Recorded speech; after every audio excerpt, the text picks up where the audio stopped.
Lides chika, Tony Bailinan may isang babae na ninanais pakasalan. Saad niya sa isang panayam ng isang interview, siya lang yung nais kong pakasalan. Wala na, si Bel lang.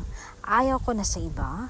Lagi ko ngang sinasabi sa mga kaibigan ko na maswerte ako kay Bel na nahanap ko agad ang para sa akin. Yung babaeng for sure aalagaan ako at mamahalin ako ng buong buo habang buhay.